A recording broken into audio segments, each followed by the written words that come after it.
what's going on, family? Listen, we've had a lot of amazing guests on the show, and perhaps you may have never, ever listened to those episodes. So we wanted to present a new segment called SONW Classic, where we go back, we revisit those iconic conversations, and give those full episodes back to you. Sit back and enjoy this week's SONW Classic. Jubril is in the building. What's going on, bro? All is good, man. Take us back to like that young kid growing up, like the origin story. Where are you from? I was born in London, and then I grew up first 9 years of my life with like some amazing foster parents. And then, then we moved to Chicago. I started to see what struggle really was, and I didn't like how we were living and how many quote unquote no's of, can we do this? Can I get this? And I was like, man, I think out of survival came my true hustler mentality. I had to start figuring out how to earn more money legally. And one of the greatest lessons that I learned early on in life is that the internet is one of the greatest places in the world to be a Black person. So break that down. Why is that? Because I don't want that bar to go over nobody's head. At that time, I remember I applied to get even a job at a local grocery store. I didn't get it. This place, I won't even say the name. I still like it. But what I was judged upon when I was running my online store was good products, the customer service, I'm replying right away, and other products, being received in a timely manner. And so I wasn't judged based on the color of my skin, my age, or anything like that. They didn't know what color I was. And so it was just about performance. And it was one of the most liberating things for me is to realize if they were to come in the store and see this teenage, kid, Afro, FUBU sweater, gonna have an instant different feel of what the aura of the store is. But because they didn't know, I'm just treated like everyone else, and the sky's the limit.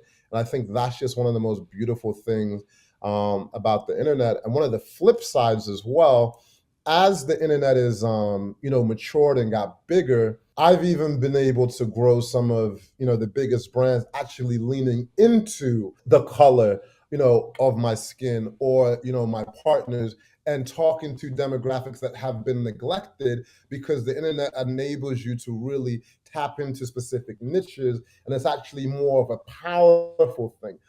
For me, looking at your life and what you're doing now, was there a moment where you wanted to escape those conditions to be able to travel? Like, what pushed you to that entire business of Passport Heavy? There's two different businesses that I have. I have my marketing company and my financial education company with my amazing business partner, Tiffany, the Budgetista. And so I was already working remotely already. I took it was like a 1-2 week trip to Hawaii to visit my friends. And then I was about to come back. So it's February. Chicago is deadly cold. Yeah. And I was taking a run down the lagoons. I was in this place called Ko'olina, Hawaii. And I was like, yo, my flight's in 3 hours. Why am I gonna go home? I actually logistically don't have to go home. But in my head, there was this thing of I gotta be responsible. Hey, I have to, do this. What's gonna happen to everything? I was like, I can't just be in a different place. And at the time, this is 2010.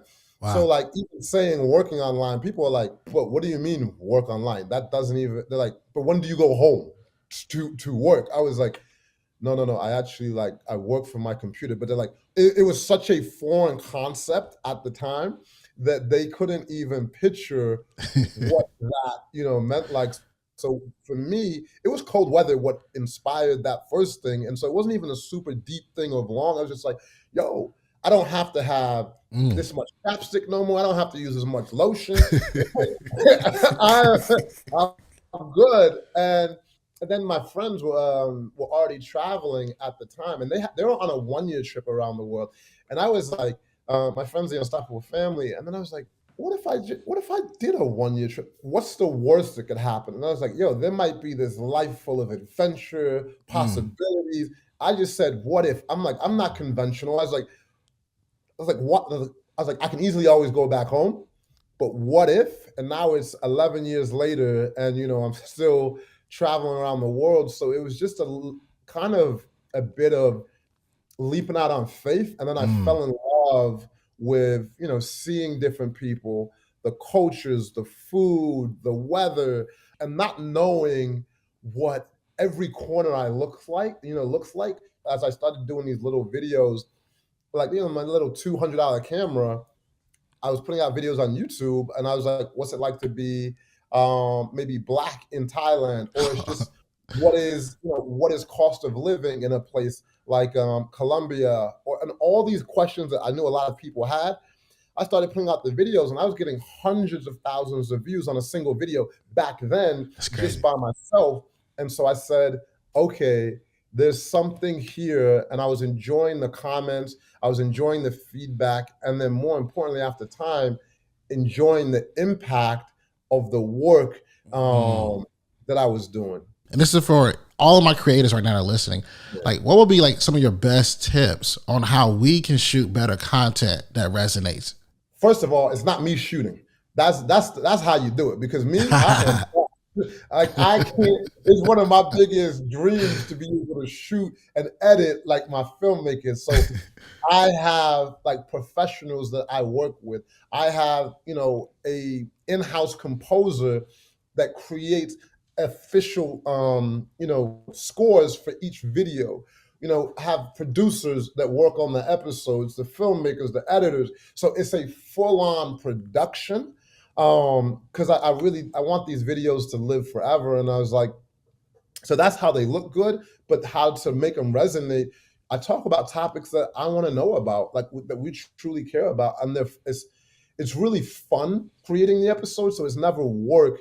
And I think people probably feel that as well. Like it's not like, oh my God, I need this influencer in my shit, or like I need to do this or that. It's just like, this is my life. Like this is how I live. Like it's not an act. Like it's like basically just an extension of filming my life. Like, and we film it. And so that's how I feel you make content that resonates. You tell stories that, as like, if people don't rock with it, and then some people won't, and some people will. And that's been the magic, is that I love the game. I love the game. Like you're confident about your ability in a projects that you are a part of, or projects that you would take on. And you talk a lot about ownership, and ownership being important. So in this other interview, you said that in order for you to take a project seriously, you would need at least bare minimum 30% ownership. When you think about that statement takes confidence. Like where do you get that confidence from? Track record. Yeah, I just know the value that I bring to a situation. I like, and how to see bigger pictures in situations, and yeah, just numbers on the board, really. And so over time, I was like, for me to be fully vested in something, that's why people are like, oh man, I got this amazing client. They have $100,000 a month budget. I was like, it's not what moves me. What moves me is like, I want to enjoy what I'm doing, but also I was like, if I'm investing today, if I'm investing my time, the work that I'm doing doesn't just pay off today. I was like, that has a real residual effect. And so it's like, I want to make sure that I'm in a position to reap those benefits, or it's like, I don't want to do it. Man, even affiliates, I give people advice, man. It's like, you don't get what you deserve in life. You get what you negotiate. There's companies out here, man. A lot of times it could be like an affiliate deal. So like in the financial space, I won't say the names of the companies, but like a lot of times, we could be number 1, 2, putting up 6 figures a month in affiliate income, especially for some of these companies that, if they've raised money, I know the value that I hold to that company, right? So you're telling me if I'm the number 1 or 2 affiliate, and you're talking about we could be producing 10, 20%, 30, sometimes of your revenue.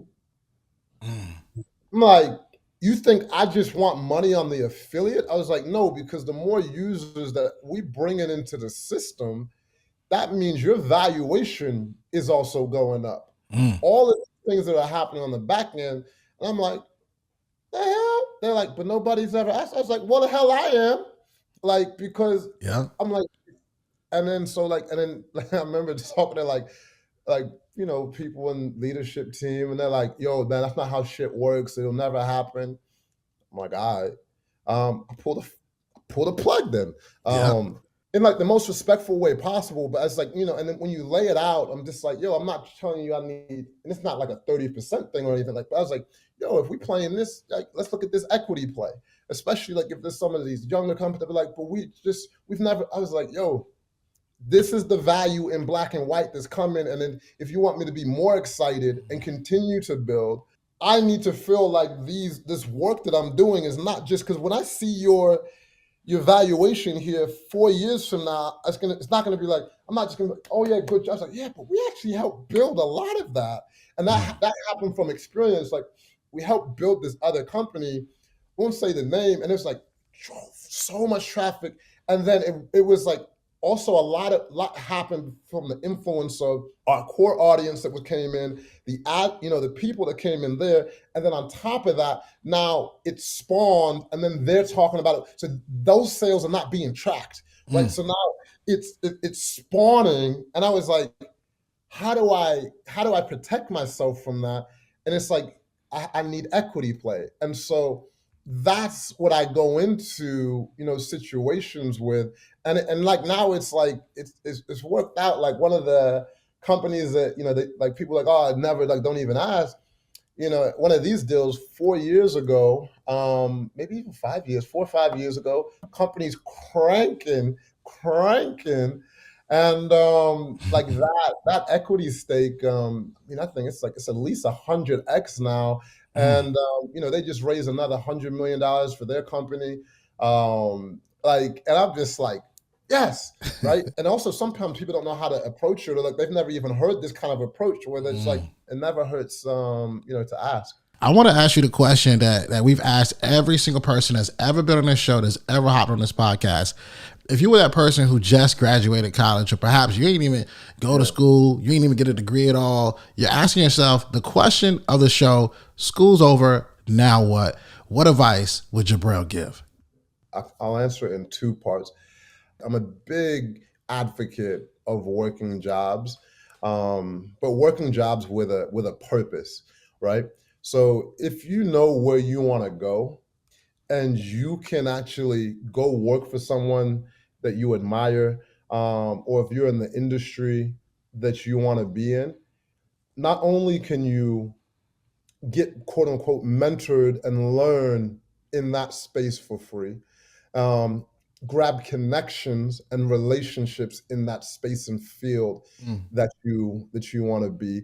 So don't always think, oh, maybe I'm not making enough to, if you have to quote unquote take a paycheck, especially if you have a long-term plan in mind, because that could really alter, the trajectory of your life if you get in with the right situation. So take all the risks that you can take early on, because you have an opportunity to recover. And also, one of the things that's really helped too is like a delayed gratification. Don't really fall for that social pressure to be, because you also don't know what it looks like behind the scenes for a lot of people. Things that might look great if you actually see what it looks like behind the scenes for some people that are over leveraged. And then the other thing is, if you have the opportunity to travel and see some of the world, because chase happiness, chase happiness, because that is something that will never ever fail you. I see too many people just chasing the money, but if you set yourself up for chasing freedom, more so lifestyle and quality relationships, this is like you'll sustain a happy life. Versus like it's not my goal to be the richest or have that. Like it's like, oh, I don't want to be, but it's really not. I'm just like, time freedom of what I want to do. I have enough money to do what I want. My family's good, and nobody can tell me shit. Yo, what you think? I hope you enjoyed today's episode. I want to know what you learned. So if you wouldn't mind, would you take a screenshot of you listening to the podcast on your phone right now? Upload to your Instagram stories, tag me at Shawn Anthony _, and then let me know in that Instagram story what is one thing that you learned. I love hearing from you, my listeners, thought leaders, former or current students all around the world. Let me know, and while you're doing this, go inside the podcast app, subscribe, leave a 5-star review and a 5-star rating. Again, this helps us reach more people. And if you want to be a part of this mission, helping us change the world one person at a time, it makes a massive difference by you leaving a review. Thanks so much. I'll see you next week.